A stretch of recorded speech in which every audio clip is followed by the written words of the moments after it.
Warahmatullahi wabarakatuh. Waalaikumsalam warahmatullahi wabarakatuh. Salam sejahtera, Om Swastiastu, salam kebajikan. Malam kini alhamdulillah kita sudah berkumpul. Ini webinar yang keberapa ya? Mungkin ke-6 ya kan? Ikanet terus berbuat sesuai dengan visi misi dari Ikanet. Setelah kita para pendiri itu, saya belum lihat pendiri di sini. Mungkin sebentar lagi Pak Iwan Hafsah akan masuk, Mas Bambang, ya kan. Beliau-beliau ini menginginkan atau bercita-cita. Mbak Dewi juga tahu di sini ada perwakilan dari Pak Budi Bir sebagai pendiri. Selain kita kembali setelah studi lama di Belanda, juga apa yang kita bisa berikan untuk bangsa dan negara ini yang atasnya. Yang paling ringannya adalah silaturahmi antara kita, ya kan? Karena kita sudah pulang, sudah punya ilmu. Nah, apa yang kita sumbangsihkan kepada bangsa dan negara juga silaturahmi kita, karena silaturahmi itu membuat satu manfaat selalu yang baik. Nah, alhamdulillah di dalam proses Ikanet yang kepengurusan yang sekarang, kita ada webinar-webinar yang tentunya kita sudah laksanakan. Nah, sekarang sudah terbentuk lagi, khusus karena ini diilhami oleh suami istri yang ada sekarang bicara nanti. Jadi arsitek, kita akan bicara arsitek dengan seri ke depan. Ya kan? Nah, sekarang yang di pembicara adalah pasangan yang ideal ini. Nah, di mana koordinator di sini nanti untuk tim khusus arsitek adalah Bapak Firzi Nur, yang sudah dikenal mungkin pada tahun 20-an, sebagai saudara. Jadi mudah-mudahan ini sukses semua, terutama untuk narasumber Florian Bedang voor alles en Deliana ook. Ya, ik hoop dat vandaag alles berjalan dengan lancar.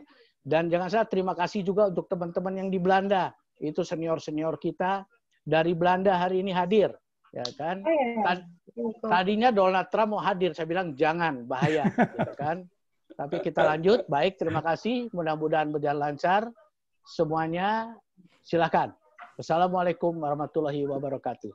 Waalaikumsalam warahmatullahi wabarakatuh. Baik, makasih Mas Ruli. Kemudian mungkin sebelum kita masuk ke diskusi, ini pengantar lagi ya, atau mungkin ada kata-kata sambutan juga dari koordinator seksi Arsitek Ikanet, ini Pak Firzi Nur, silakan. Kami persilakan. Terima kasih Mbak Moderator Fitri. Assalamualaikum warahmatullahi wabarakatuh.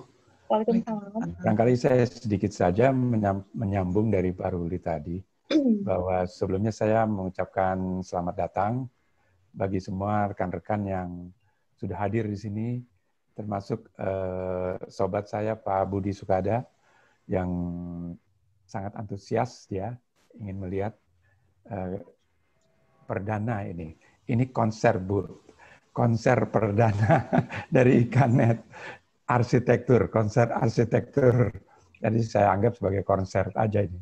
Ya, karena kita memang arsitektur kan banyak berhubungan dengan musik ya.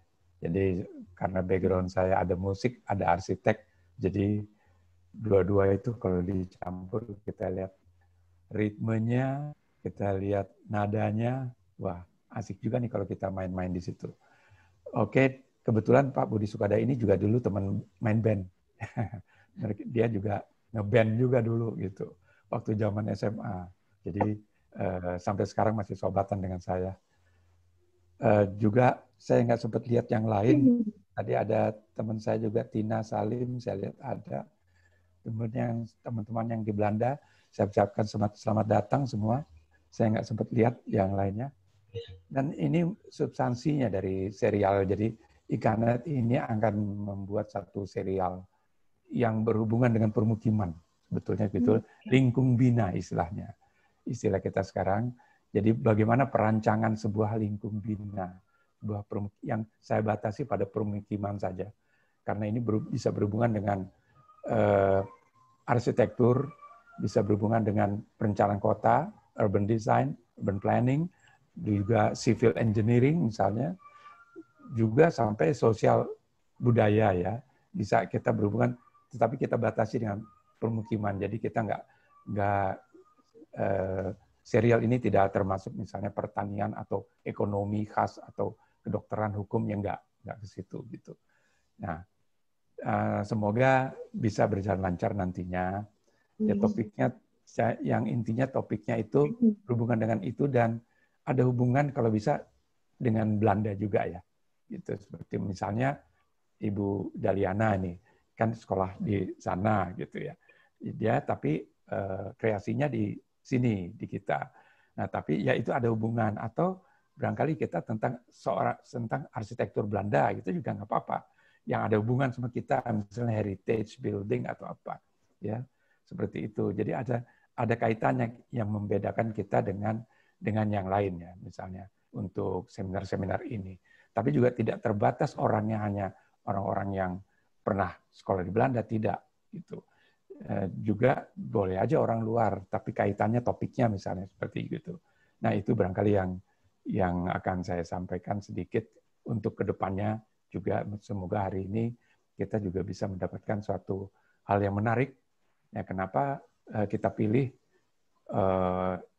Mbak Daliana dan Florian ini karena ya kami melihat terutama tentang perpustakaan itu, microlibrary itu karena mendapat award ya. Nah, ini kan sangat membanggakan gitu. Ya, kita semua banyak bertanya nih, Bu Daliana di sini, awardnya gimana sih? Apa sih gitu ya? Banyak nih dari kita ingin tahu gitu. Nah, di sini kesempatan lah barangkali Bu Daliana untuk memaparkan apa itu, apa saja dan ternyata tidak cuma satu ya microlibrary itu. Dan kemudian nanti ada sesi berikutnya tentang kampung vertikal ya. Dan itu juga berhubungan lah dengan sosial di sini, keadaan kita di sini, kondisi di sini. Tapi bagaimana untuk kampung nelayan yang vertikal karena kita tanah kurang segala macam. Nanti juga akan dijabarkan yang cukup menarik saya kira. Oke, demikian saja dari saya kira cukup. Semoga kita bisa menikmati konser ini dengan sambil tersenyum dan semoga kita sehat semua, jauh dari COVID. Amin. Ya, kami persilakan Mbak Fitri untuk melanjutkan. Wassalamualaikum. Waalaikumsalam warahmatullahi wabarakatuh. Terima kasih Mas Firji. Baik, rekan-rekan semua udah nggak sabar ya pasti nunggu presentasi atau penjelasan mengenai ada dua topik ini. Yang pertama tadi udah dijelaskan bahwa microlibrary warak kayu. Namanya aja menarik ya, warak kayu itu pasti ada sejarahnya tuh kenapa dikasih nama warak kayu.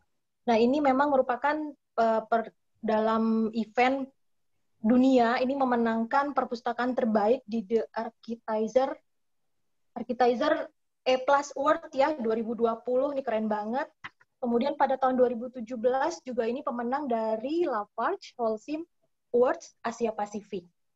Nah, nanti Mbak Daliana sama Mas Florian, saya boleh dong manggilnya Mas ya, Indonesia nih ya udah. Mas Florian nanti akan secara bergantian dan barengan aja ya menerangkan, menjelaskan mengenai perpustakaan tadi ya, microlibrary, serta kemudian kampung vertikal. Kalau saya, background saya planologi, ini menarik banget buat saya kampung vertikal. Karena memang penyediaan tanah di kita mulai terasa susah ya, Pak Firzi ya. Yeah, nah ini nanti saya juga ingin mendengar bagaimana hal ini diimplementasikan, apakah regulasi kita juga sudah siap atau kita baru memperkenalkan secara arsitek ya. Silakan, saya persilakan Mbak Daliana dan Mas Florian. Oke, baik. Wah, terima kasih nih. Terima kasih banyak Mbak Fitri, Mas Cici, Mas Ruli, Pak Patrick ya, makasih loh udah dibawa ke sini. Kita udah lama nih pengen kenalan sama Ikanet, tapi belum kesampaian, baru malam ini kesampaiannya. Jadi kita share screen, kita mulai presentasinya. So, halo, saya Daliana. Saya Florian. Halo. Nah, malam ini kita mau bawakan dua tema, microlibrary warak kayu sama kampung vertikal nih. Nah, ini kita pengen cerita-cerita sedikit dulu nih tentang latar belakang kita. Kan ketemunya di Belanda juga. cinta lokasi. Waktu itu ketemu di S2 di Rotterdam. Kebetulan saya lulus di arsitektur Untar, terus diterima magang di Andra Matin sama Mas Yori. Nah, dari Mas Yori ini sebenarnya bisa kenal sama Pak Patrick dari Network Hanawal yang bagus banget. Kemudian kita ketemu di Berlage Institute, nanti Florian akan cerita gimana kita ketemunya, mudah-mudahan. Terus saya sempat shopping di Belanda, kerja di MVRDV, di OMA, di West 8. Ini banyak pengalaman menarik buat saya, bahwa di Belanda tuh landscape design, arsitektur, urban design tuh jadi satu, bahwa kota yang livable itu penting. Itu di situ saya merasa tercerahkan. Terus sempat juga ngajar-ngajar di TU Delft. Nah, kemudian Florian. So yeah, I'm originally German, and I studied at the Hochschule München, University of Applied Sciences in Munich. So at that time, I had the chance to do an internship, and I thought, like, why staying in Germany is a little bit boring, at least for me. So I went half a year to Japan, Mitsuhiko Sato, and I would say that is sort of the seed when I started to become more interested in the larger Asian culture as such. And then back after half a year, did my graduation, earned some money with KSP Engel and Zimmermann architects. And then what I thought, like, what should I do with this money which I earned? Should I buy a BMW or do I invest into education? And I thought, like, the BMW will break down and my education will hold a little bit longer. So I went to the Netherlands and went to the Berlage Institute, yes, where I met Daliana, and then got married, and in Rotterdam got our first son.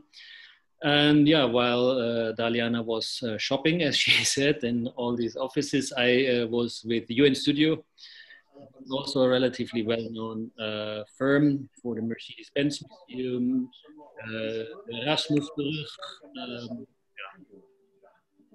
big projects, a lot of projects. And then, yeah, after Dana joined TU Delft, I joined TU Delft. I then graduated from TU with STIGA. Yeah, in 2009, we started Ciao together. And then, yeah, since 2002, we are in Bali Bandung. Jadi bule lokal. Kita kan tinggal di Belanda, berapa ya, 11-12 tahun gitu. Terus Florian ngajakin, ayo kita ke Indonesia katanya. Kita mau tinggal di Indonesia. Saya ragu, enak di Rotterdam ya sebenarnya. Tapi diyakinkan, terus juga udah pulang kita juga ikutan. Ini nih, tahu sedikit nih, kolaborasi saya sama Florian namanya Xiao. Yes, our mission is to fill the whole world with red.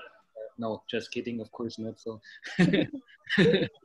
just coming from Germany, the Netherlands, and of course now we are in Indonesia. So this is our three locations, our backgrounds, our vibes from north to west.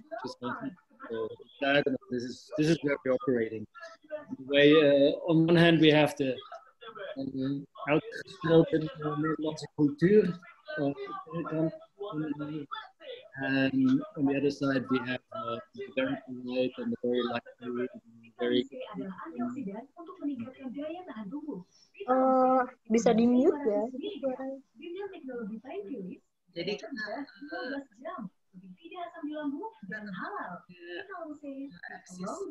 ada Indonesia juga dan juga Jerman. Nah, terus kita ada beberapa proyek gitu. Sebenarnya buat kita jadi arsitek bukan karena project sih, tapi karena passion. Passion kita tuh di gimana ya bikin desain yang environmentally friendly, jadi sustainable gitu. Tapi nggak cuma sustainable for the few, tapi buat semua orang, semua lapisan masyarakat. Dan makanya kita pulang ke Indonesia, kita pengen supaya semua rakyat Indonesia bisa menikmati arsitektur yang biasanya menurut kita ya cuma dinikmati oleh resort, hotel, high-rise office, tapi sebenarnya bisa juga gitu buat semua, buat seperti ruang publik yang kita buat bersama Ridwan Kamil, ada beberapa micro library yang nanti kita jelaskan, sama tentunya mimpi tentang perumahan rakyat juga dan ruang-ruang publik yang lain. Jadi kita pengen banget bisa berkontribusi di situ, berhubung hidup kan cuma singkat ya, cuma sementara, jadi kita pengenlah sedapat mungkin berkontribusi.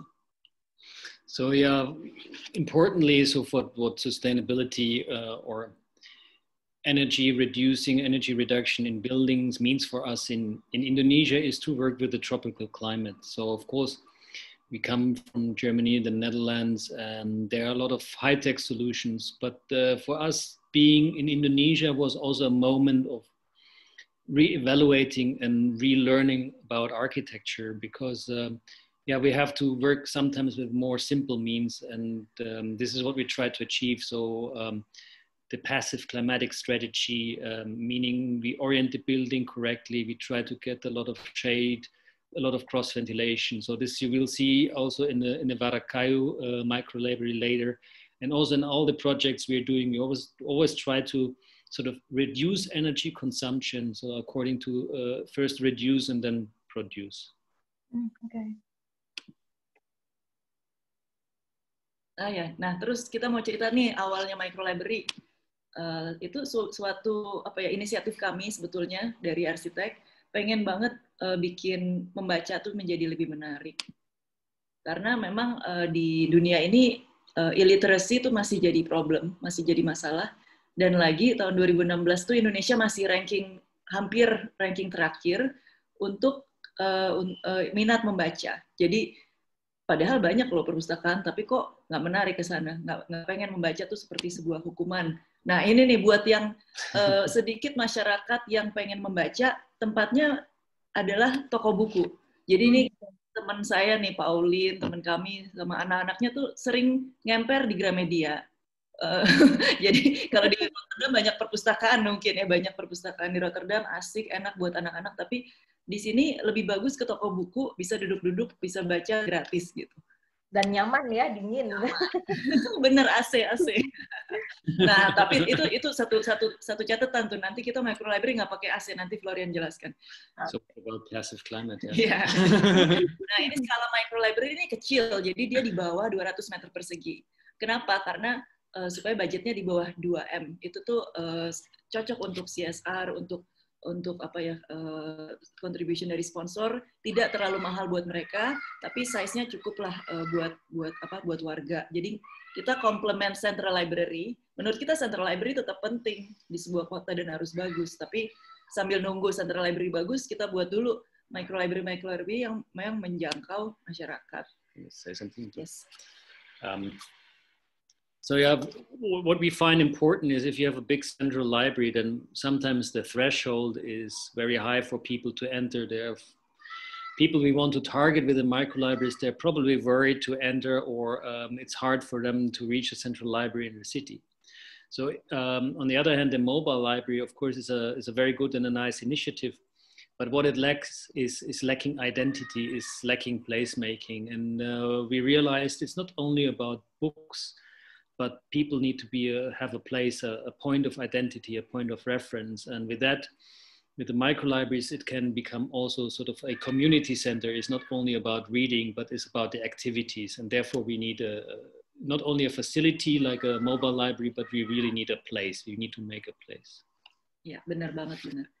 Terus ini nih kita strateginya. Jadi kan biasa arsitek tunggu kerjaan dari klien. Kita juga banyak klien. Tapi di lain pihak kita juga pengen nih sebagai arsitek stakeholder yang bisa membawa komunitas, government, media, funding partner, NGO tuh buat bekerja sama together gitu.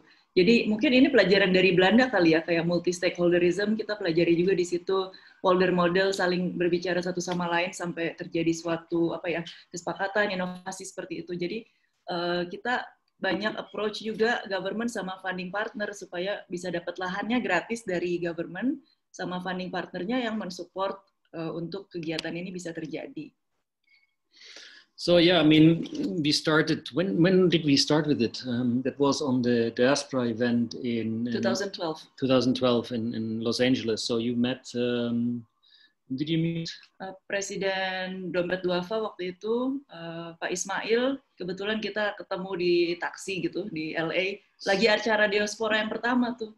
So it was the typical elevator pitch. So Daliana had the taxi drive to pitch the idea, and that's sort of the origin of the the idea of the microlibrary. And since then we have designed a lot of different microlibraries. Some got built, some were more or less a concept, but what you see with the highlight around, with the black dotted line, these are the 5 microlibraries we have. The Taman Bima one on top, the Taman Lansia one on the right side in the middle, then, then the one on the bottom left, this is Selasar in Bojonegoro. Then the second one is the Hanging Gardens in Bandung. And then the right bottom is the Warakayu, which we are going to explain in a second.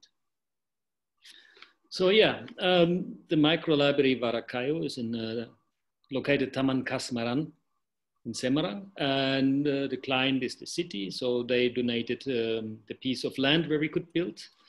And then, the library itself, the cost for the library itself is by the Arkatama Isvara Foundation, which is closely related to PT Kayu Lapis Indonesia, so which is a big factory in Semarang, and they're supporting the Arkatama Isvara Foundation.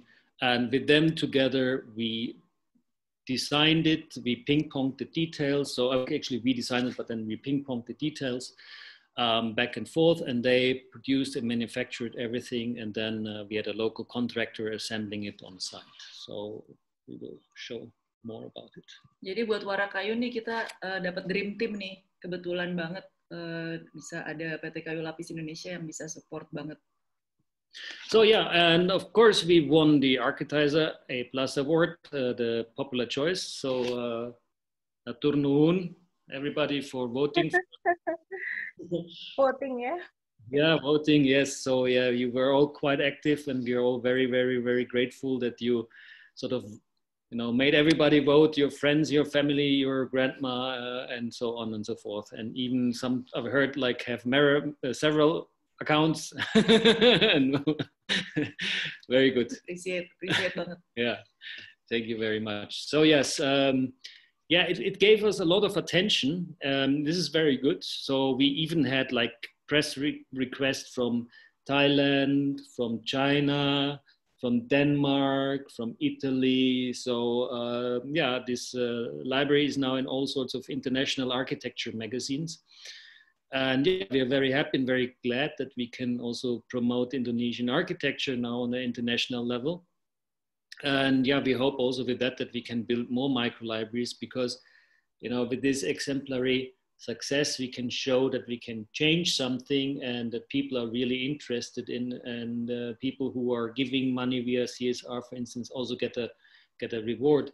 And we heard also back from the PT Kayu Lapis Indonesia that a lot of contractors and a lot of other architects are requesting information, so it's also very good for them. So this is what we like to do very, very much, is this sort of smart solution where we generate a win-win situation for everybody. So the city has a library. We had the luck to make a good project. Indonesia is very happy maybe because they got a project which is seen worldwide, and so on and so forth. So this is the sort of projects we like to do where everybody has a benefit from it. Oops. Ya, kita bangga sih, ini karya Indonesia, karya bersama. So yeah, and here you see the frontal view of the library, and in a way it is relating itself to the traditional house on stilt. Rumah Panggung. Ya, Rumah Panggung. Panggung, mohon maaf. So, and yeah, in a way, you see, it looks modern, it looks contemporary, but in a way is also relating itself a little bit to vernacular or traditional architecture. It doesn't have a flat roof, even it looks like, but it is slightly inclined. But you see, you have this semi-outdoor space underneath, which then can be used for a lot of different things. You have the stairs, you see where you can go up, but you can sit there, you can store your clothes, you will see in a second. You can watch movies. We have this outdoor seating where people can gather. You could make a workshop in Knutselen or, do it yourself, and there's a swing for the kids. Oh, for adults? Kan. Bisa. And the upper part, So you see this now during the night. So the curtains, nice. so you can open and close the curtains behind for getting more airflow through, or if the sun or the rain is a little bit too strong, you can still close the curtain. But under normal circumstances, the Zollinger facade, which we call it the Brise Soleil, is deep enough to shade most of the time. And yeah, Semarang is relatively warm, hot, not to say, but if you sit there in the shaded environment, it's a very pleasant environment. And you have always a constant air breeze, so it's not getting too hot. You actually don't need an air conditioning. There's enough airflow. It's sometimes so comfy that you, at least me, when I was sitting there during construction, almost fell asleep, because it's like this nice breeze coming through. So yeah, this is during the evening hours. And you also see like already glowing a little bit on the left side, there's a hanging net, there's a big hammock where then the kids or whoever can grab a book and read inside there.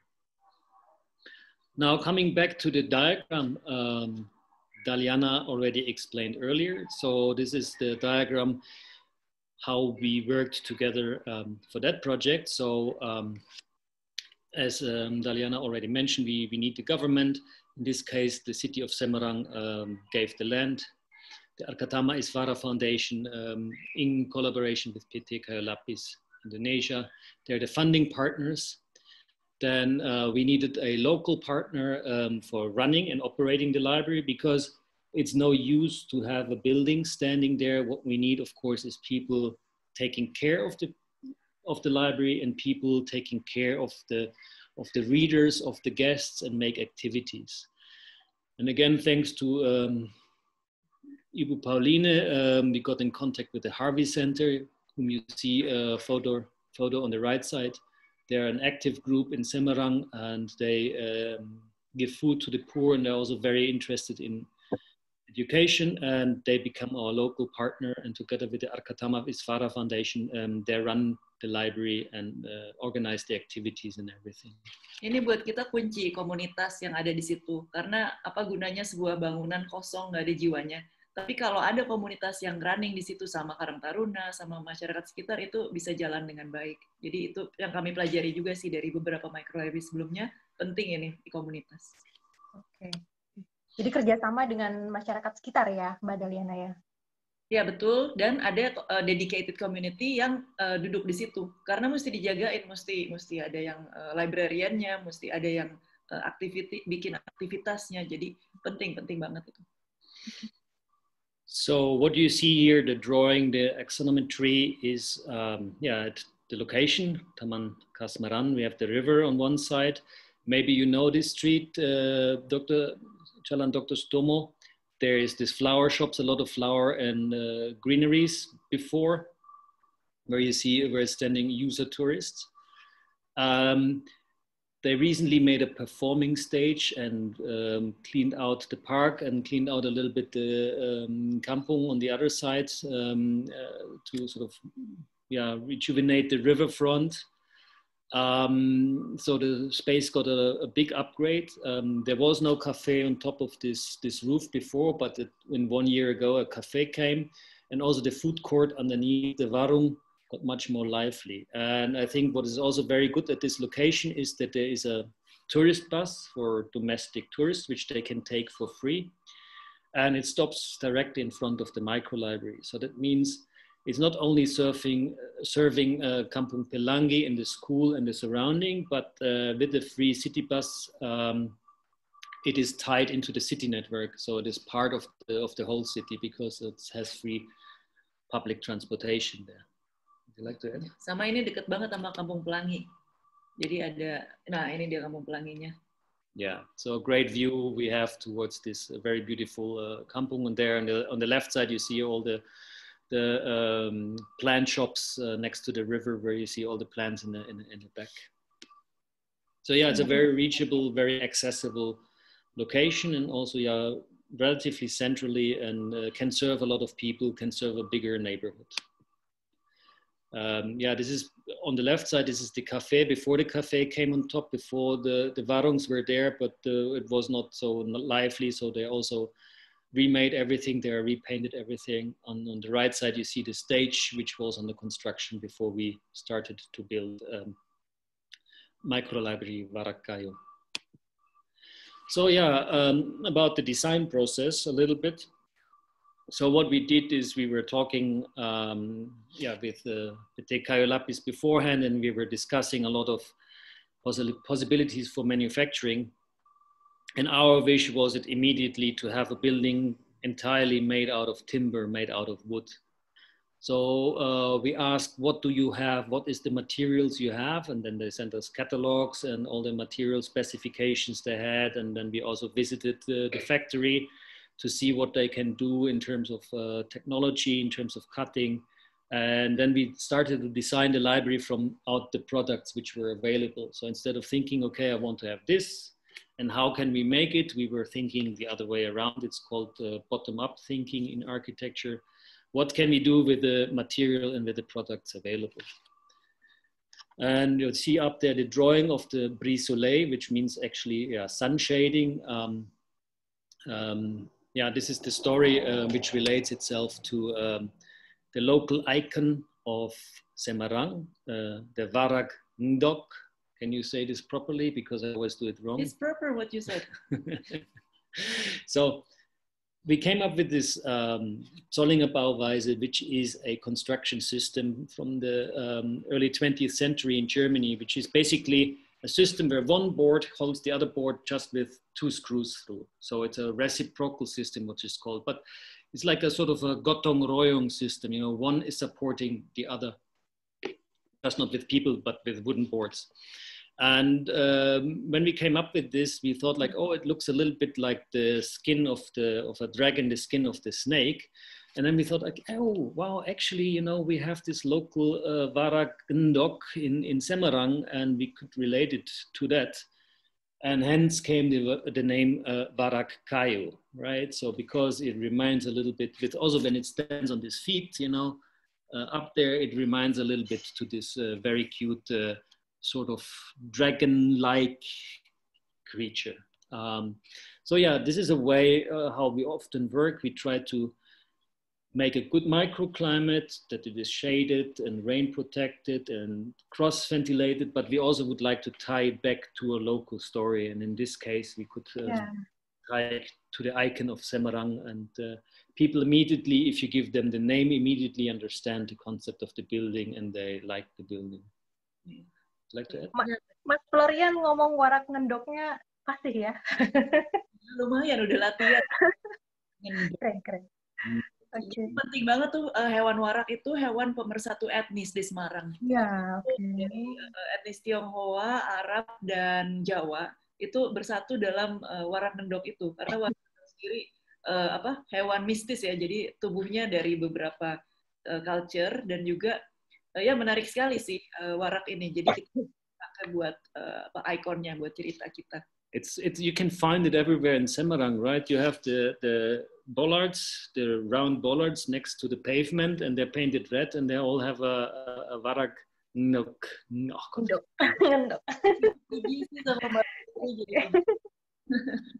Painted on it. So yeah, it's quite present, I would say. So yeah, and here you see an explosion drawing. This is all the materials and the construction, the basic construction for the micro library. So the whole frame or the whole load-bearing structure, means the column and the main beams, are finger joint laminate from Bangkirai. Finger joint laminate is you have little wood sticks and you glue them together. So like finger joint together, right? And with this, they become stronger, and you can make a good diameter for very stable columns and beams. And then, yeah, for the facade, this is Meranti-based plywood. And yeah, almost all the wood products, and I say almost because this is a little bit, we missed it, I would say, are FSC certified, Forest Stewardship Council. That means like it is wood which is consciously harvested without damaging the forest, and there is a whole idea of reforestation behind it. There's a whole circular idea behind it, and almost all the products, as I said, are this apart from the flooring material where there is a white oak layer, and this is not certified. But the rest of the building is, so 99% is FSC certified. And this is also very good because, you know, with that it can be also a very exemplary building. How you do a wood building in a very sustainable way, also in an Indonesian context. Yeah, and yeah, part of the process, part of the design was to figure out if the details we were thinking about and the details we were working about on with the research and development team of PT Lapis Indonesia, if this is working. So they built a one-to-one mock-up inside the factory, which you can have a look, and then we could discuss, could we make this detail like that, or what do we do, where's the problem?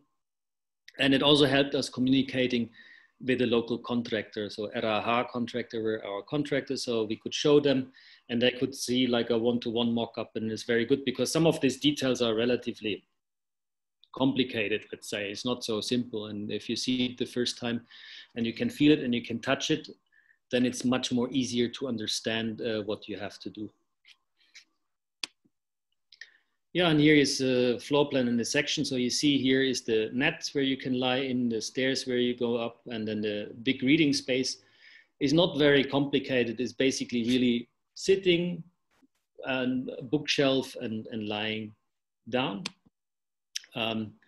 That's from the front side. So you see we already have the books inside. You see the swing, you see the boxes, making a sort of a frame, a little fence around the semi-outdoor space to give it sort of, okay, till here, not further. Of course, we need to put some chains there because otherwise people think it's a very good place to put your motor and in a shaded location. Careful about that one, but it's well and good under control. So this is the stair. So everybody puts off their shoes. You can use these boxes to store your shoes and your clothes. You can use it for sitting. And we have then a screen with a projector where you can also watch a movie in the evening. So you can make a lot of events. And yeah, of course, it's also what we are very happy that, for instance, also the sliding door is done in wood and not metal. So everything is really, everything what we can do is done in wood. And also what you see up here above the entrance, this is a scarf joint. This is also some very nice piece of carpentry because we have a mixture of engineered connections, let's say, and classic timber carpentry connections. And the scarf joint with, you see maybe with the zigzag diagonal line, sort of where this hooks together and you can extend the length of a joint. So these sort of details and the accuracy we're very proud of. And as Dan Liana already said, it's, yeah, it was very nice to work together with them. So here you see the kids on the swing and you see the net above where the kids can lie inside. And this is how they're lying and resting. So it's very interesting also to watch the kids because they love the up and down. They love to swing and see their friends, or the other way around and talk with each other and sort of stimulate each other. Kita pengen bikin banyak ruang multifungsi. Jadi di kolongnya bisa buat acara macam-macam. Terus ada net sama ada swing, itu benar-benar atraksi sih buat anak-anak. Tapi ada juga orang dewasa yang tertarik, pengen Mbak Fitri pengen naik ayunan. Boleh Mbak. Boleh ya. Baik. Dan itu buat menarik minat baca sebenarnya. Jadi mereka lihat, oh ada bangunan keren, kita bisa main di situ. Terus nanti mereka naik ke atas, ada buku. Jadi mereka buka-buka bukunya. Kita pengennya gitu. Oke, menarik banget. Ini sudah Mbak Dalina untuk yang ini ya tadi ya, untuk Warak Kayu ya, micro library-nya. Oke, lanjut ya langsung ya untuk mudah-mudahan vertikal. Belum bosen. Mohon maaf tadi banyak slide tulisan kecil-kecil ya, buat yang ngeliatnya di HP mungkin kurang kelihatan. Tapi ya kita apa? Tadi terlalu banyak tulisan kecilnya. Nah, ini lompat ke tema tentang vertikal kampung. Buat kami nih isu yang penting sekali, vertikal kampung ini, karena ini sebenarnya topik yang membawa kami ke Indonesia. Kami pulang ke Indonesia.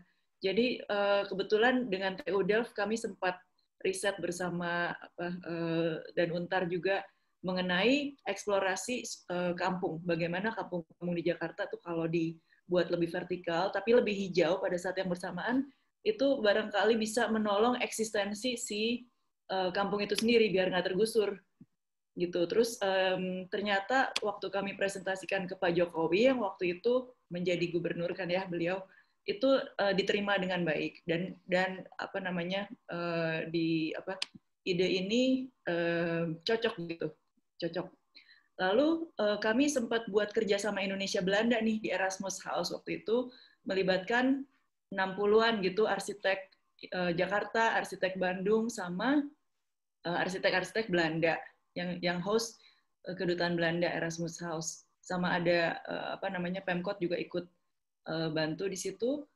Kemudian di situ kami coba formulasikan apa itu vertikal kampung, bagaimana coba ambil site 6 gitu di Jakarta dan coba kita tes dengan bisakah rumah susun itu dijadikan lebih ke arah vertikal kampung.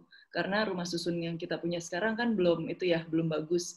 Jadi gimana supaya lebih livable, lebih manusiawi, itu banyak sekali kita ajak teman-teman dan dari alumni Berlage Institute juga di Rotterdam untuk ikut kontribusi memberikan sumbangsi. Do you want to say something about this? No, I just talked a lot. It's your turn.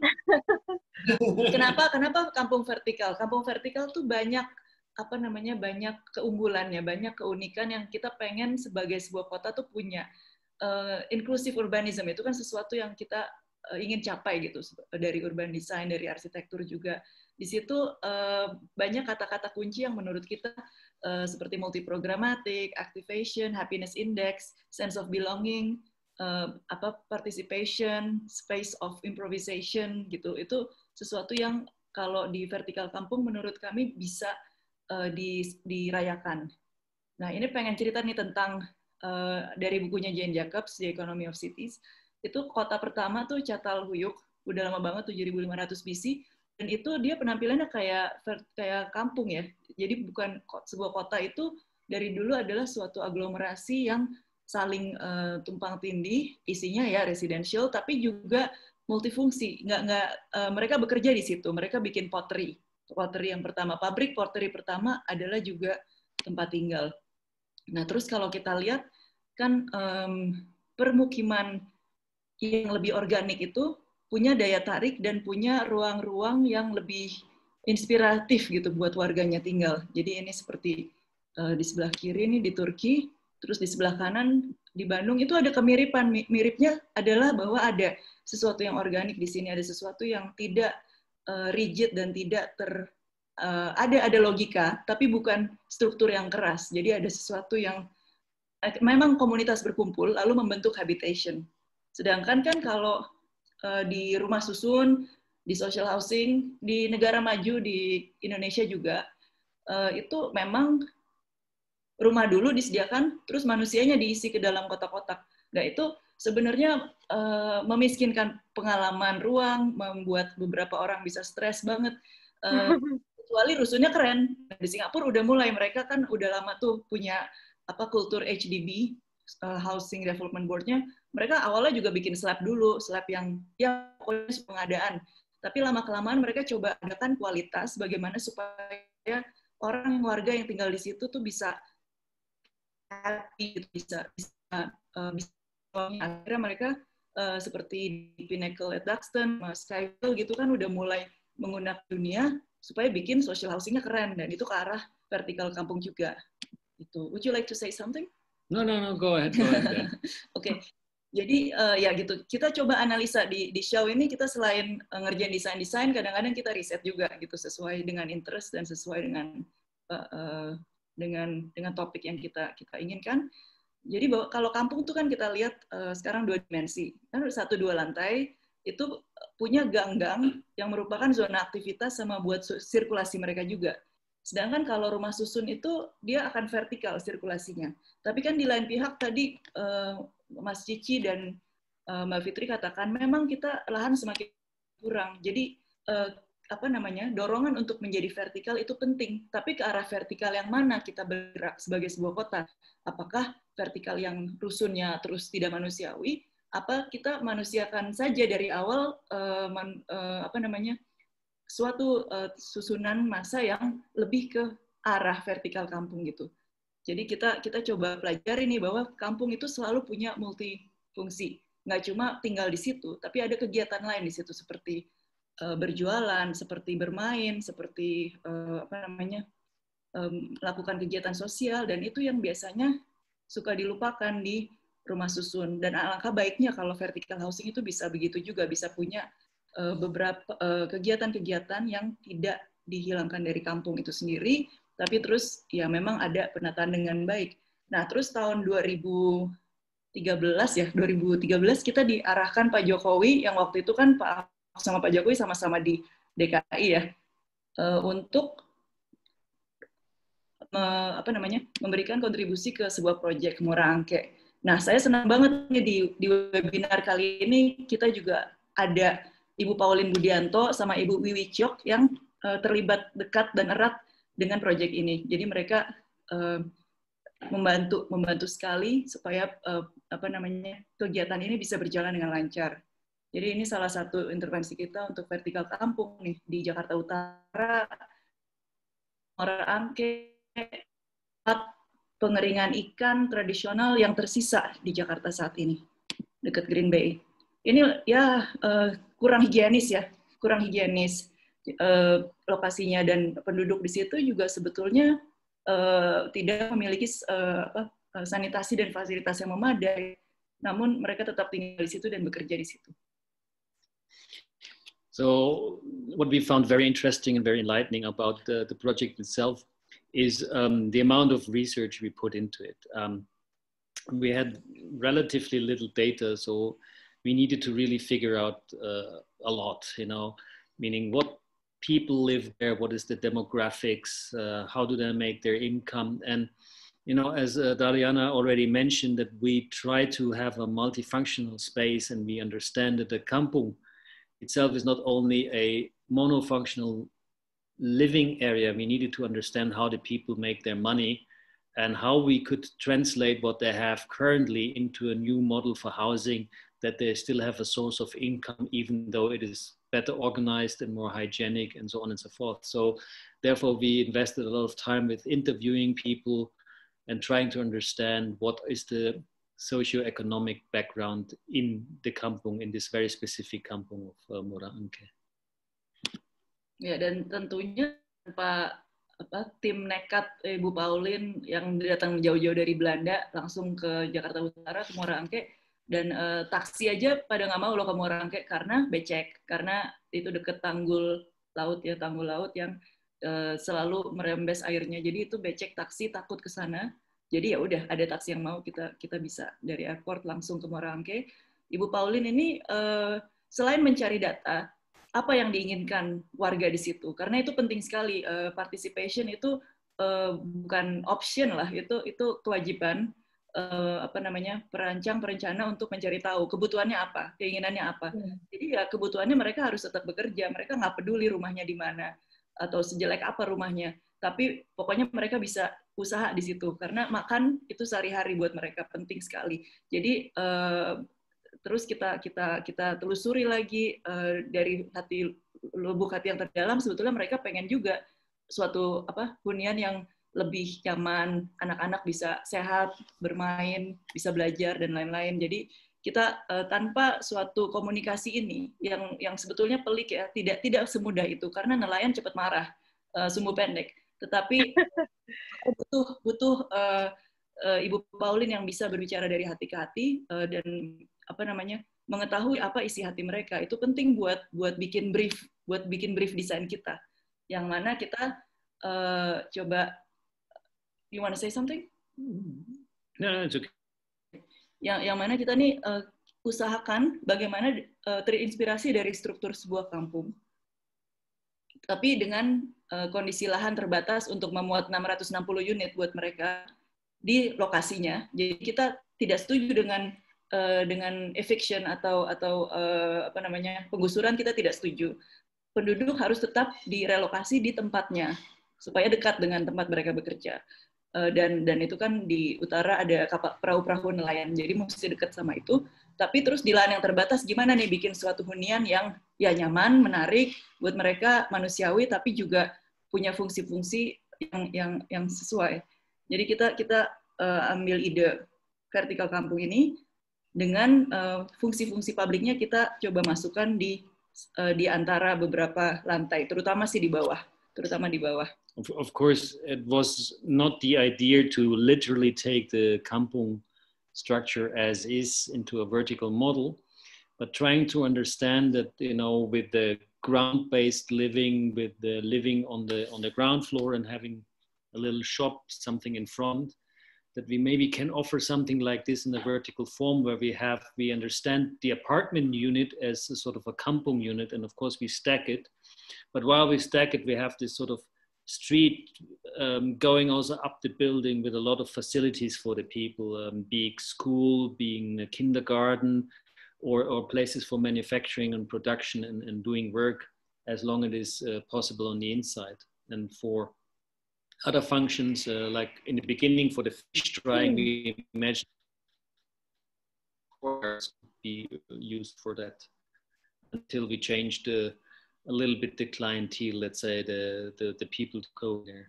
Ya, jadi di lantai dasar tuh ada buat kegiatan pengolahan ikan gitu, tapi terbatas, nggak bisa bakar-bakar di sana juga karena nanti asapnya kemana-mana. Tapi terus ada playground daycare di lantai 2, ada musola di lantai atas. Jadi fasilitas-fasilitas ini menghubungkan apa yang biasanya terjadi segregasi per lantai, ini pengennya saling terhubung satu sama lain, seperti layaknya sebuah kampung. Nah, ini elemen-elemen setiap unit hunian.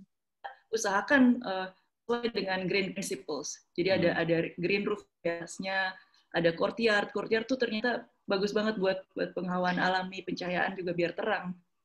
So, I mean, this is like what we mentioned earlier, that with a lot of passive design strategies, you can improve the microclimate and you can reduce the energy consumption. And of course, we know that people going to live there, they're not going to have an air conditioning, right?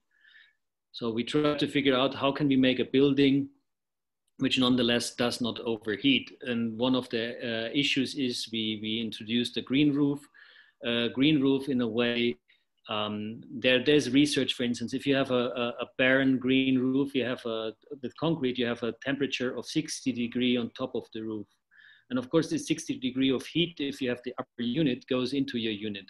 And if you have a green roof, then it's like only 24 till 30 degrees in Indonesia. That means a lot of this heat from the sun won't go into the building.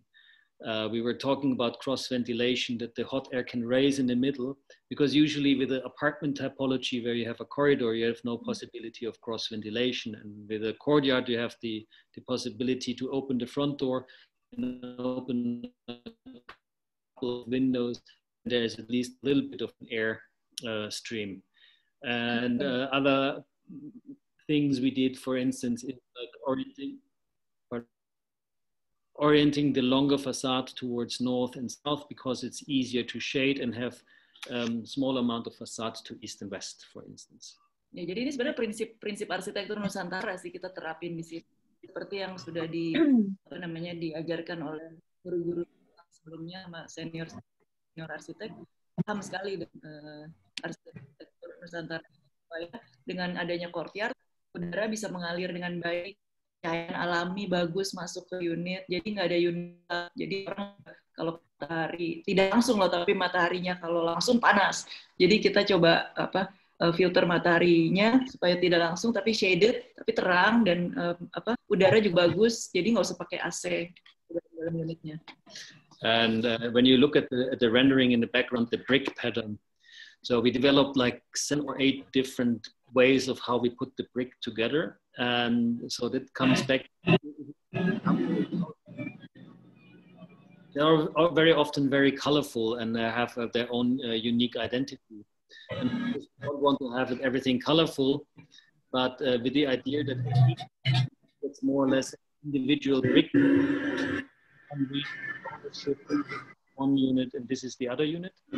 And in a way, with this patterning of the bricks, some bricks are sticking out, and they make this diagonal pattern. And of course, very much back to weaving pattern and what you can find at least in geometries in certain patterns within Indonesia in textile and clothing. Oke. Ya, terus di atasnya ada urban farming.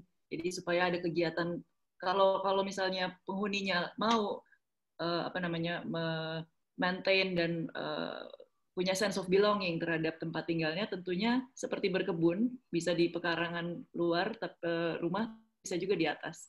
Jadi ini kegiatan yang bisa bersama-sama dilakukan, dan juga kita punya courtyard center setiap bangunannya supaya ada sirkulasi penerus yang ramp itu terjemahan dari gang-gang di kampung yang kita sebagai sirkulasi vertikal ke atas.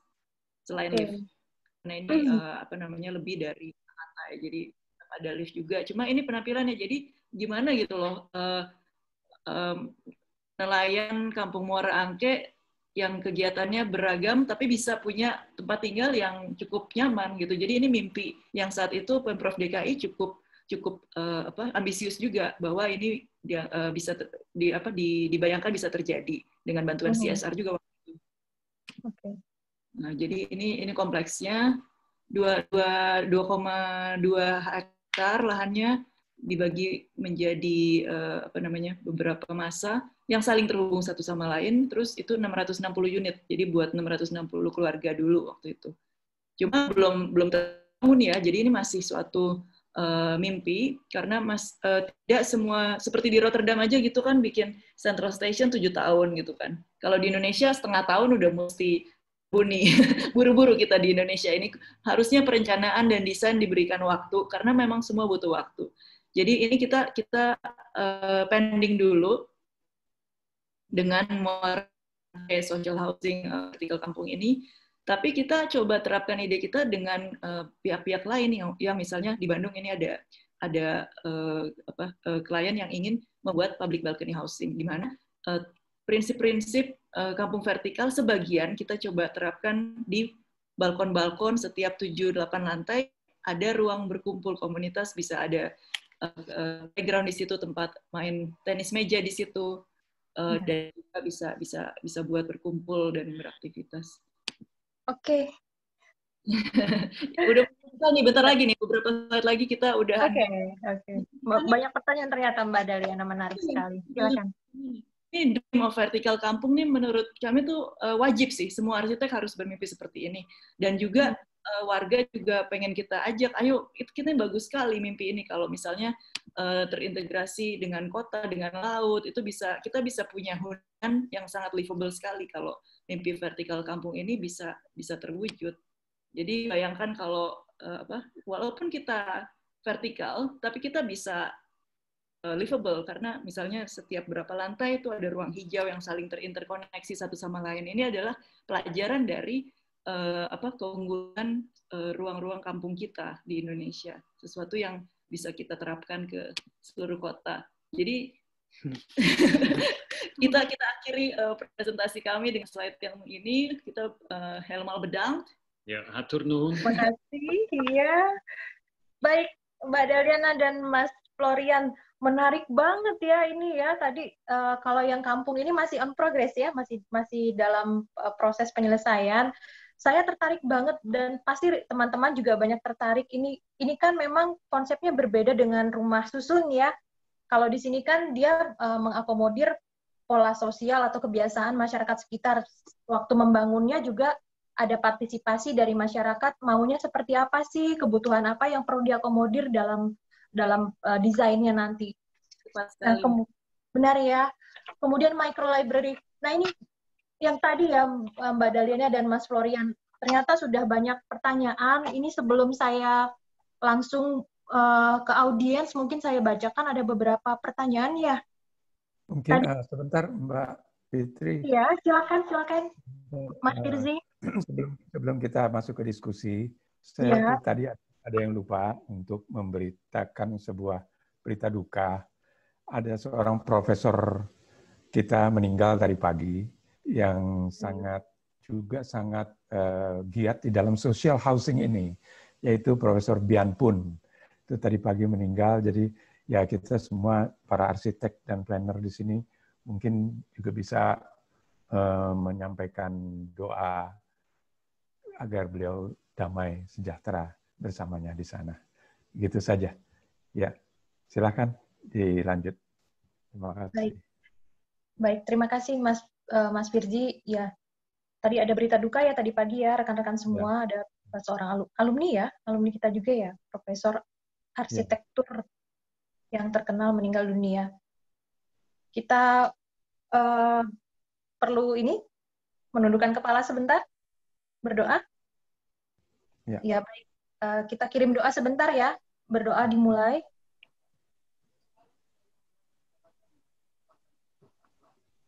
Selesai. Baik, kita lanjut, Bapak Ibu semuanya. Sebelum kita masuk ke ini ya, ke tanya jawab. Ini coba saya bacakan dulu yang ada di sini, karena sudah menarik sekali nih Mbak Daliana. Ternyata banyak yang bertanya. Ini coba saya bacakan. Kalau mengenai yang mengenai micro library, ada yang bertanya, kayu apa sih yang tahan lama, yang tahan rayap, tahan hujan, dan tahan panas gitu ya. Mbak Daliana, biasanya ini digunakan kayu apa, kemudian mungkin beberapa tempat ada yang kayunya terkenal mungkin ya, seperti di Papua atau Kalimantan. Silakan Mbak Daliana dan Mas Florian. Yeah, maybe Florian, you want to answer about it? No, yeah, when we have tropical hardwood like Bankirai, which is very good in terms of termites. Yeah, you need to protect the wood, and you need to protect it in two ways. One is constructive, meaning you have to look at the surrounding, how you can build, and sometimes you maybe even have to elevate the wooden structure that insects are not reaching that easily. And the wood itself, if you have the finger joint laminate, some insect elements you could put into the glue, and then you can impregnate it later on top of it. So that can be done. I think, if you want to know more, of course, you can always ask the manufacturer. And in terms of water protection and rainwater protection, you need to, of course, construct the building as such that it is as much as protected as possible.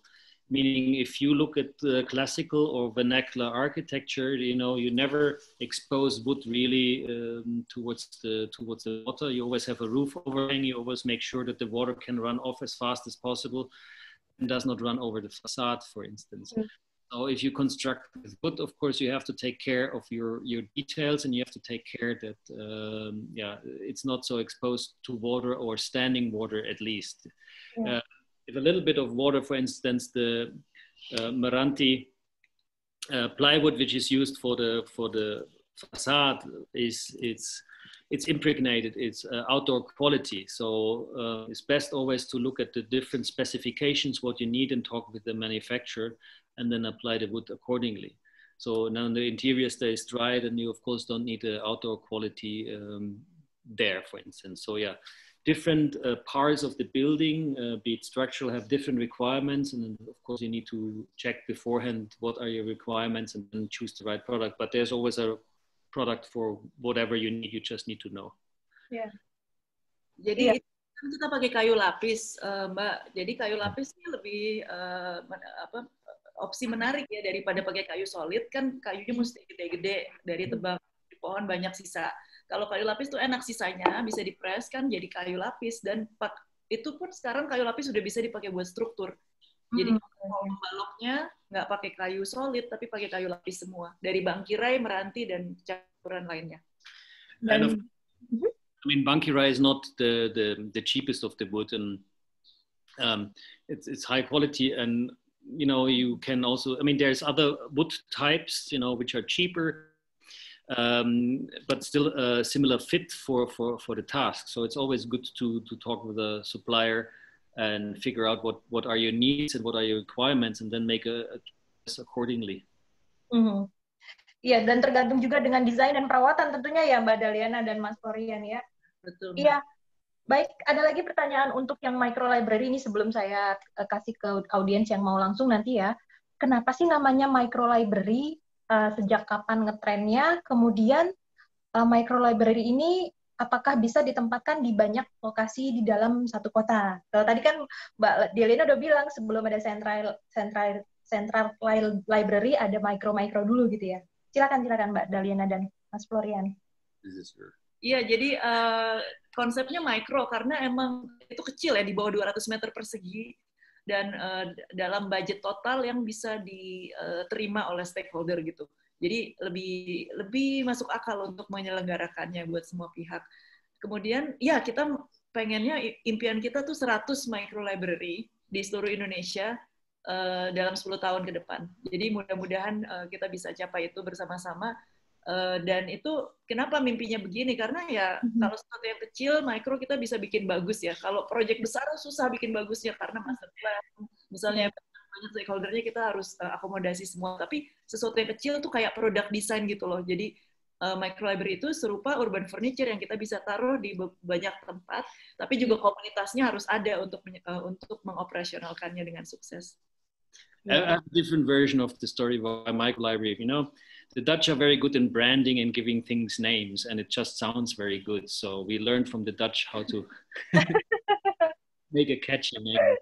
Iya, keren ya. Iya, bagus sekali ya.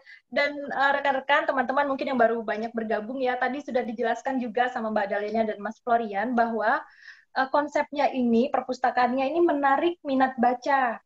Ya benar ya, Mbak Deliana ya, menarik minat baca masyarakat, anak-anak juga dewasa, karena dengan konsepnya ini kan bangunannya udah bagus tuh, Instagramable lagi ya, boleh dong kita selfie-selfie ya di situ, kemudian mulai masuk, mulai lihat buku-buku, tertarik, jadi minat bacanya meningkat. Jadi awalnya tuh seperti itu, niatnya ada yang niatnya adalah salah satunya untuk meningkatkan literasi masyarakat.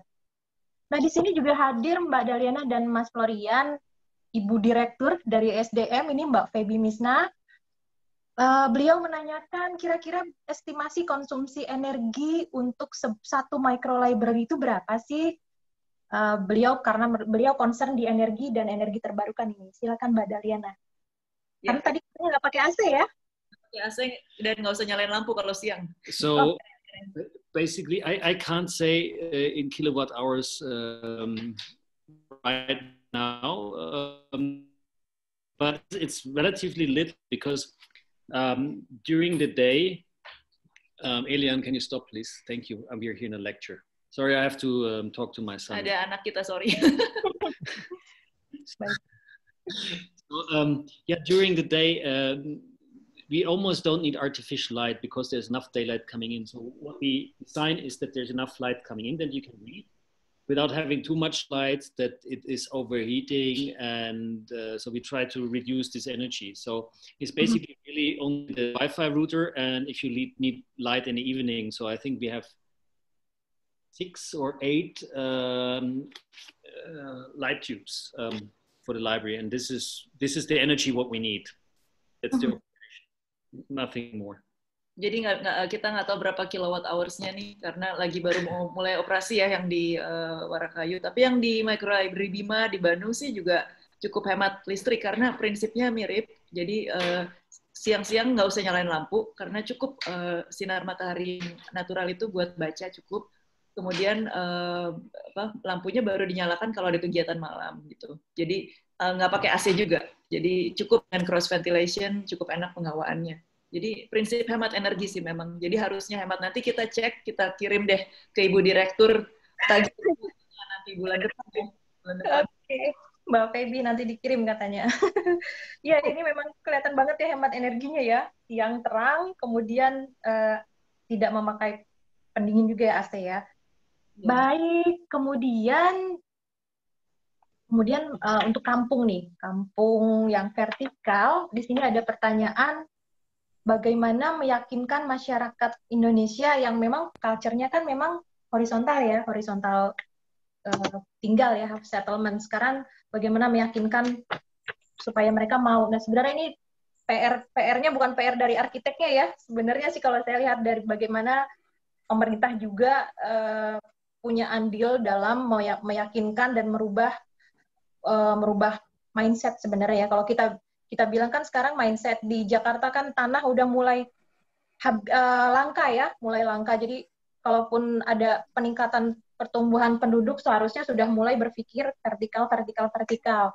Nah, ide yang dari Mbak Daliana dan Mas Florian ini kan bagaimana menjadikan rumah hunian vertikal itu tidak hanya sebagai hunian kaku ya, tapi bagaimana bisa menampung pola sosial masyarakat yang sudah terbangun sebelumnya menjadi sebuah hunian yang livable, lebih manusiawi, dan ciri-ciri kampungnya masih ada, terlihat.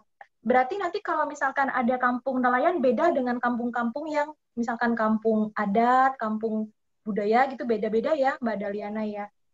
Nah ini tentu pasti berbeda ya. Nah ini kalau kami dari sisi tata ruang, dari tadi saya mengundang juga beberapa grup tata ruang untuk bergabung di sini. Ini sangat menarik ketika settlement atau permukiman itu dijadikan vertikal, maka ruang terbuka hijau kita makin banyak, gitu ya. Betul. Ini, kalau Mbak Daliana dan Mas Florian sendiri ada nggak kemarin pengalaman bagaimana ketika proses coba meyakinkan masyarakat sekitar untuk mau menempatinya nantinya gitu? Silakan. Baik.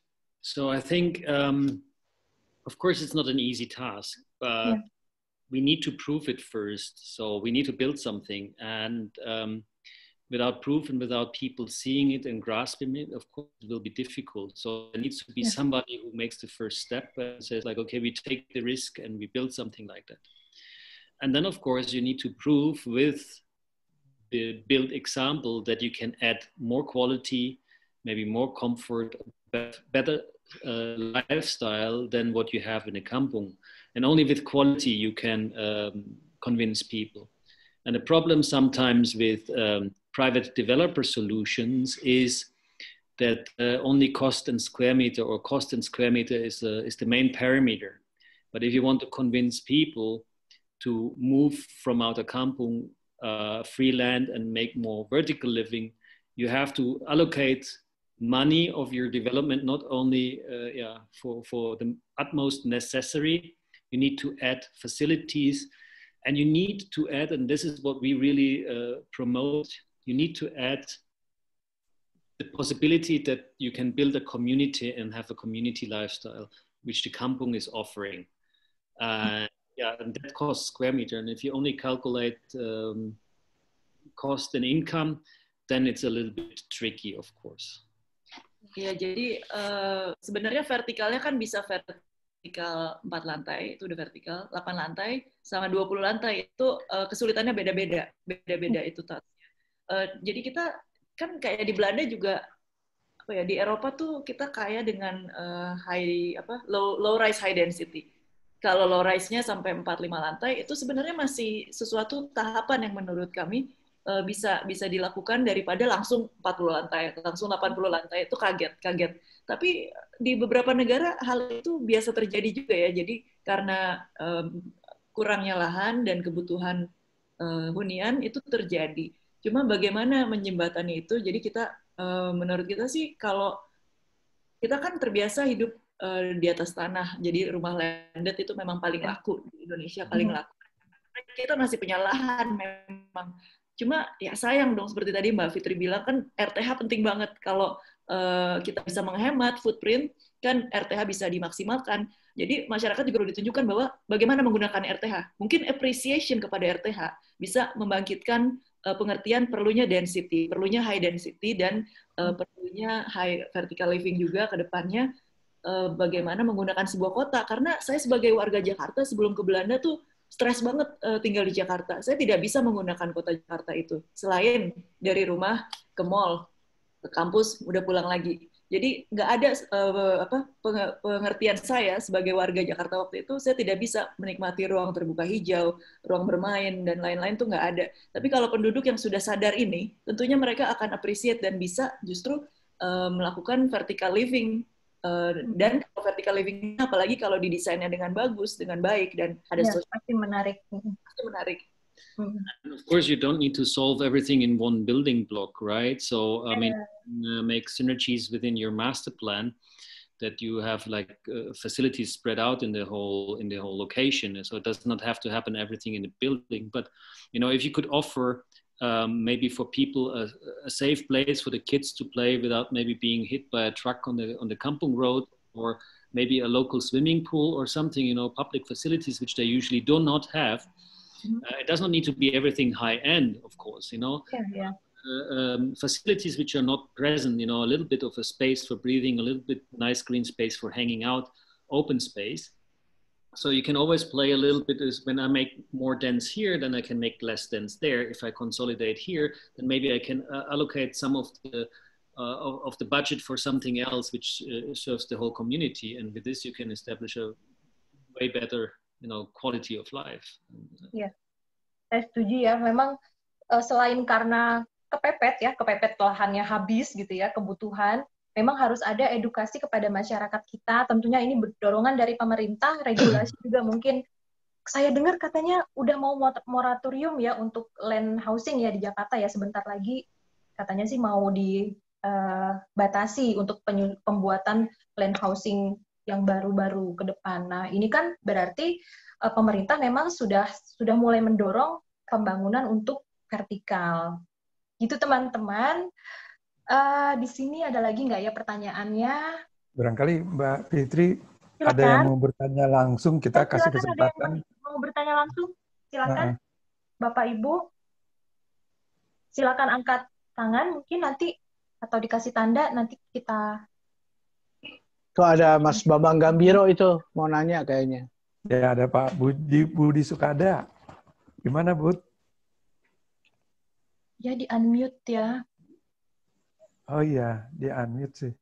Siapa Pak? Siapa tadi? Semuanya ini di unmute.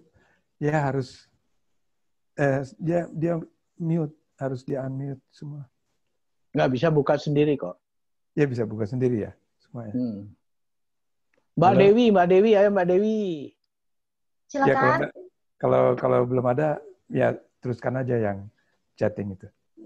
Ya, kalau saya mau nanya nih Mbak Daliana dan Mas Florian, kalau Pemda mau kerjasama atau mungkin ada BUMN atau CSR untuk micro library-nya ini, kira-kira ngontaknya langsung atau bagaimana nih biasanya?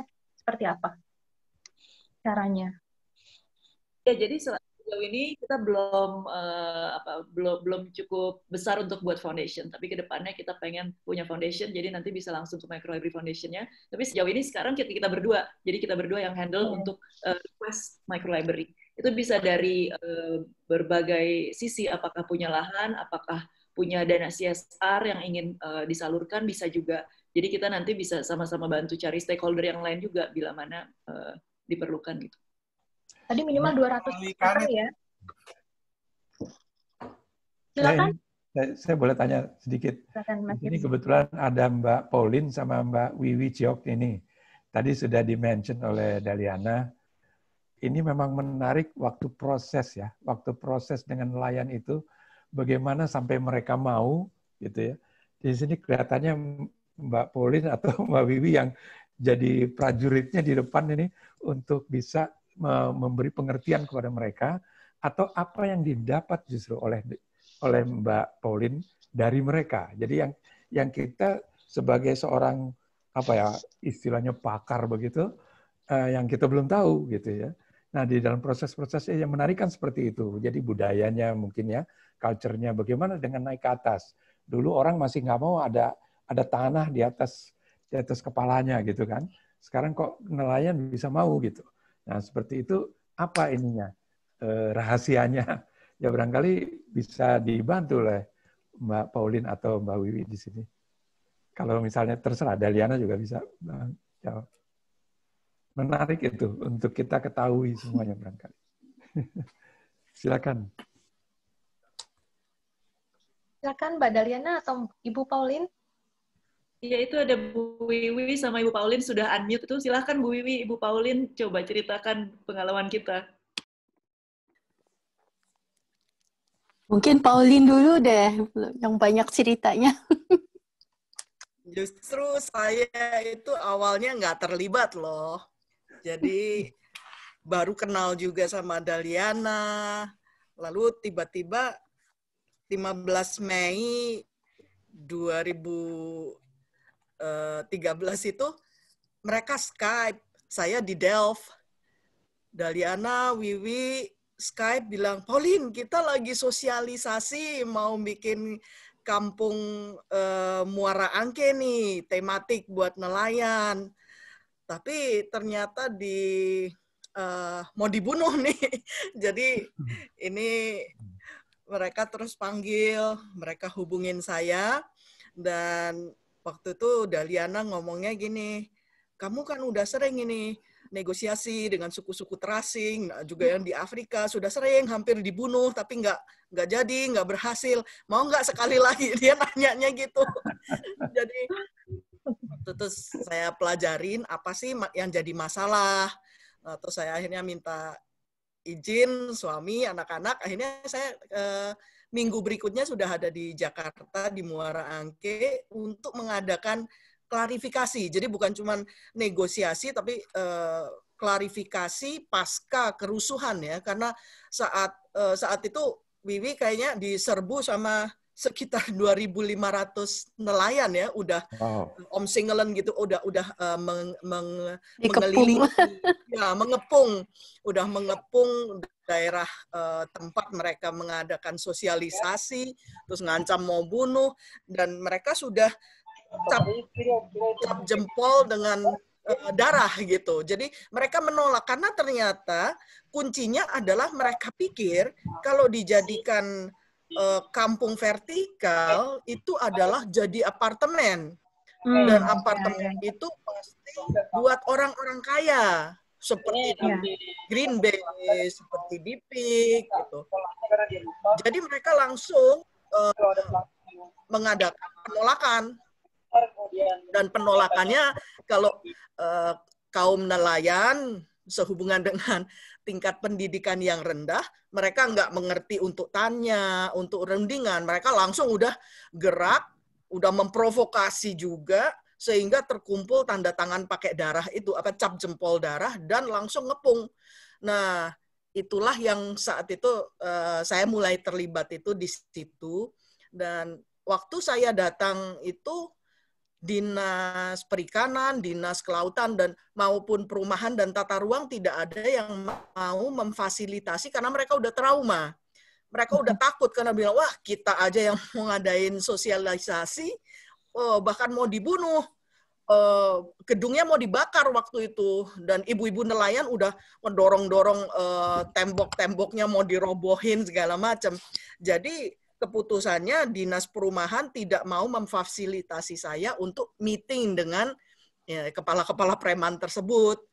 Terus saya bilang, ya sudah, kalau nggak boleh pakai gedung pemerintahan, nggak boleh pakai gedung Dinas Kelautan dan Perikanan maupun Perumahan, saya akan jalan sendiri. Jadi saya mengadakan pertemuan klarifikasi tersebut di musola. Terus hanya mengundang 60 kepala masyarakat di situ. Sehingga waktu orang-orang datang, mereka bilang, kamu nggak takut? Ini udah mau bunuh-bunuhan. Bahkan waktu saya bicara itu, ratusan orang itu masih mengepung di luar, dan mereka ada yang sudah bawa parang, sudah bawa pistol gitu. Dan saat negosiasi itu, saya sebenarnya yang mendorong saya itu cuman rasa eman banget gitu. Maksudnya ini ada inisiatif yang bagus dari Pemda, dan udah ada arsitek yang keren yang bikin, kok malah ditolak hanya karena mereka pikir mereka bakal digusur. Padahal hanya mau digeser, dan digesernya itu bukan jauh-jauh seperti yang sekarang ya. Lokasinya itu tinggal nyebrang jalan sebenarnya. Jadi ada jalanan kecil paling cuman 4 meter, dan di lahan di seberangnya itulah akan didirikan kampung vertikal ini. Itu aja mereka sudah salah mengerti. Begitu mudahnya muncul miskomunikasi sehingga sulit sekali untuk maju. Namun waktu saya negosiasi itu 2 jam pertama sulit sekali untuk bicara karena mereka teriak-teriak. Memang yang di dalam musola 60 orang itu cukup mau mendengarkan, tapi provokator yang di luar itu ada 300-an dan bersenjata, bawa senjata tajam maupun senjata api, dan itu teriak-teriak terus. Saya sangat kesulitan untuk bicara. Tapi lama-lama saya tuh cuman mengatakan begini ya, daerah Muara Angke kan kita semua tahu itu adalah tempat genosida pertama yang dilakukan VOC ya. Tahun 1740 kan terjadi genosida, masalah tebu dan gula ya, industri VOC. Saat itu ada pergolakan di mana budak-budak yang dari Cina yang didatangkan itu dibunuhin sama VOC karena benar-benar udah menjadi saingan yang hampir mengalahkan dan mengusir VOC. Lalu VOC-nya nakalan, terus dibuang ke laut semua itu, ratusan ribu. Nah, waktu mata-mata dari budak Cina di perkebunan tebu ini mengetahui, muncul pergolakan. Nah, pergolakan ini akhirnya kayak gerilya pertama, perlawanan pertama terhadap VOC, sehingga tahun 1739 itu sampai hampir VOC terusir dari Batavia. Saat itu mulai Oktober, Gubernur Jenderal VOC mengatakan siapa yang bisa membawa kepala yang sudah terpancung dari etnis budak Cina yang mereka datangkan ini akan diberi hadiah 2 dukat emas. Nah, 10 Oktober 1740 terkumpullah 10.000 kepala. Itu di bagian Kota Tua itu. Tapi bukan cuma kepalanya kan yang tersisa, kepalanya diserahkan ke VOC, tapi badannya disuruh virendelen, jadi tangan terpisah, kaki terpisah supaya gampang buangnya di sungai. Itulah asal muasal nama Muara Angke, Muara Bangkai. Dan kalau secara bahasa Chinese-nya kan juga dibilang ang, jadi air yang menjadi merah karena darah. Nah, disitulah, di titik itulah akhirnya, karena saya nggak difasilitasi oleh siapapun, saya mengadakan pertemuannya di titik situ. Saya bilang, sebenarnya alasan apa yang saya punya untuk datang ke situ? Saya nggak punya alasan apapun, tidak ada keuntungannya apapun, bahkan mungkin ini trauma bahwa nenek moyangmu pernah membunuh nenek moyangku, gitu misalnya ya. Tapi terus mereka bilang, iya, apa yang ibu cari di sini? Saya cuma bilang, kami ke sini itu cuma hanya karena amanah.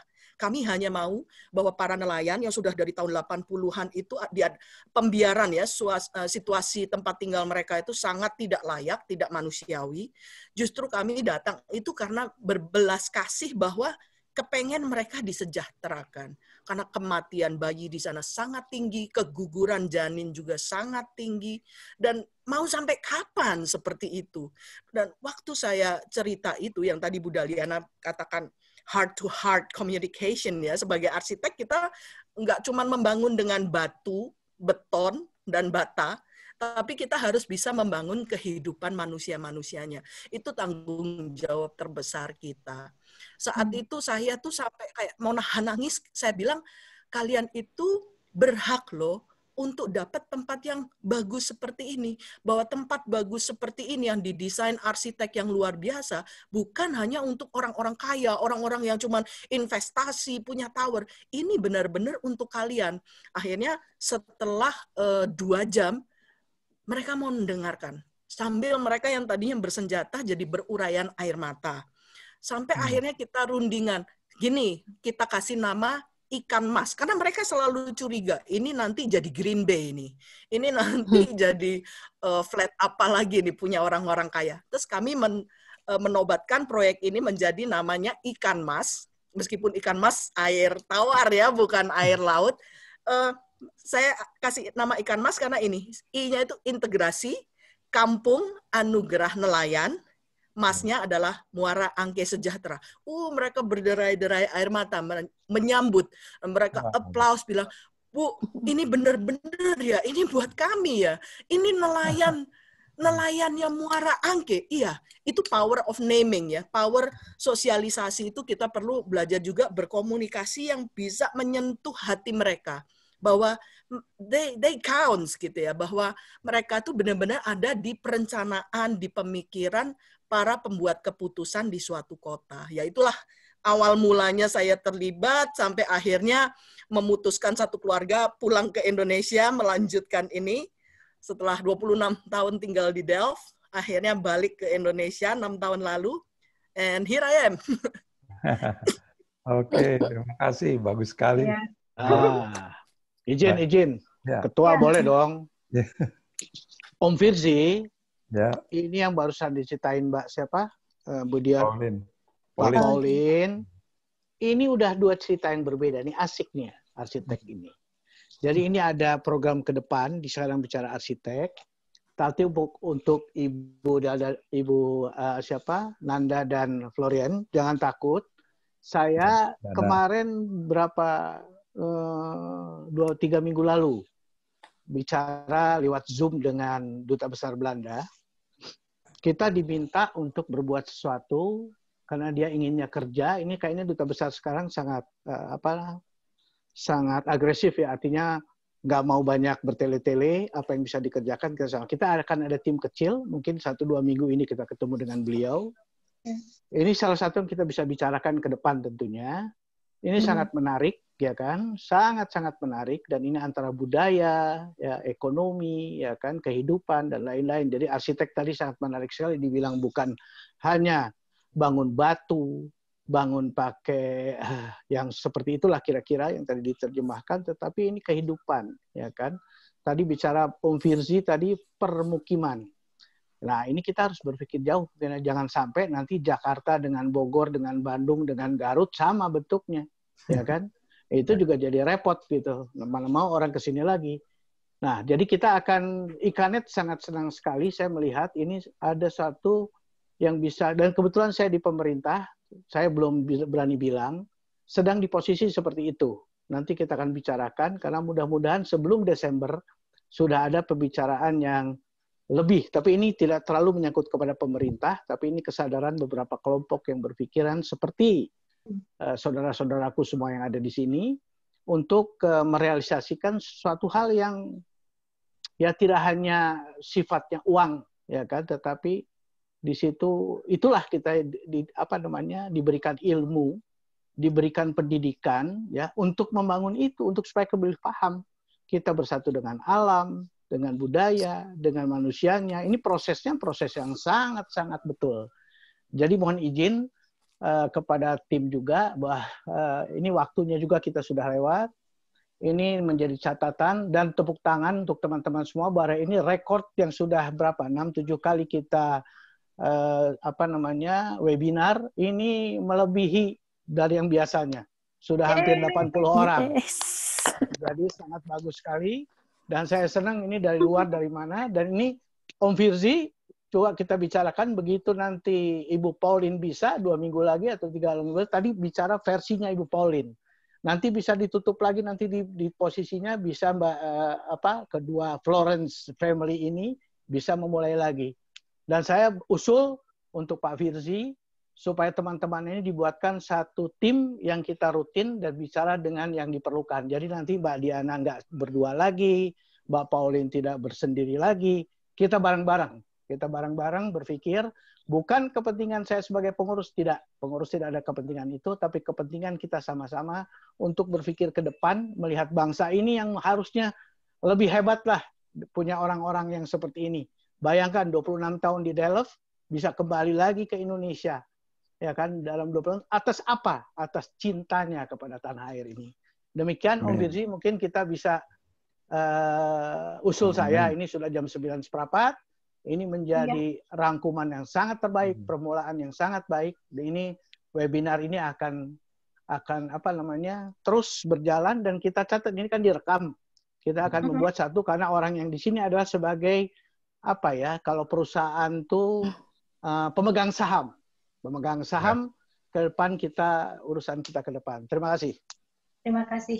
Sekalian itu penutup saya nggak usah lagi menutup lagi ya. Gitu ya. Terima kasih.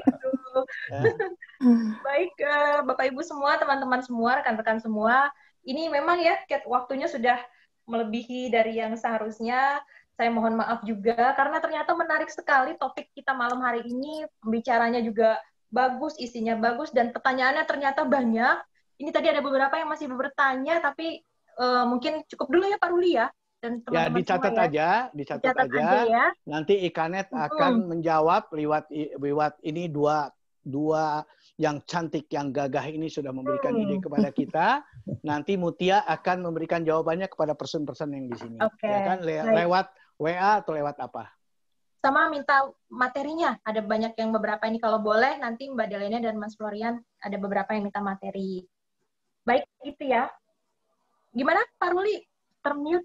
Ya, nanti kita email, kita apa yang sekarang diminta oleh teman-teman supaya bisa berjalan dengan baik. Dan sebelum saya tutup juga, supaya saya nggak sekalian nih, terima kasih pada Mutia, kepada Fitri yang sudah melaksanakan ini, Om Firzi, koordinator, juga tim dari webinar, ada Om Barman di sini, ada Bino Bakri, ada Uni, ada Mirza, ada Aditya, ada Mahir. Nah, ini akan menjadikan ke depan kita lebih baik. Dan tolong yang punya ilmu lain juga bisa berbuat sama seperti tim arsitek. Terima kasih. Terima kasih. Assalamualaikum.